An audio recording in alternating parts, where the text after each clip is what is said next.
वळत पुढच्या बातमीकडे. महाराष्ट्र नवनिर्माण सेनेच्या केंद्रीय समितीची बैठक आज पक्षाचे अध्यक्ष राज ठाकरेंच्या शिवतीर्थ निवासस्थानी पार पडली.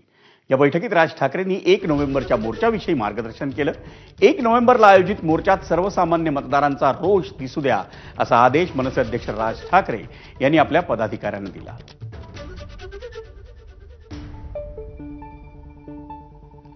महत्वाचे 5 मुद्दे राज ठाकरेंच्या आदेशाचे आपण पाहूया. सर्वसामान्य मतदारांचा रोष 1 नोव्हेंबरच्या सत्याच्या मोर्चात दिसू द्या. निवडणूक आयोगाचा भोंगळ कारभार पारदर्शकपणे तरुणांसमोर मांडा.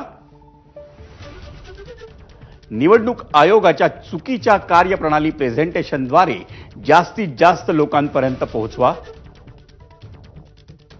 सार्वजनिक वाहतुकीचा वापर करून लोकांशी याबाबत उघडपणे बोला. आयोगाच्या चुका, यादीतील घोळ, कार्यप्रणालीतील राजकीय हस्तक्षेप याबाबत पुरावे जमा करून लोकांशी बोला. काय फक्त एकट्या महाराष्ट्र नवनिर्माण सेना किंवा एकट्या विरोधी पक्षाचा नाही. निवडणुका पारदर्शीपणे होणं ही विरोधी पक्षासकट सत्ताधारी पक्षाची सुद्धा जबाबदारी आहे.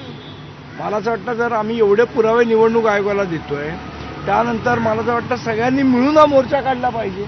आमचं तर भाजपलाही आव्हान आहे की त्यांनी या मोर्चात सहभागी व्हावं. शिवसेना शिंदे गटालाही आव्हान आहे त्यांनी मोर्चात सहभागी. शेवट निवडणुका पारदर्शी होणं हे जर त्यांना वाटत असेल आणि या घोळामध्ये त्यांचा काही हात नसेल तर तेही सहभागी होतील.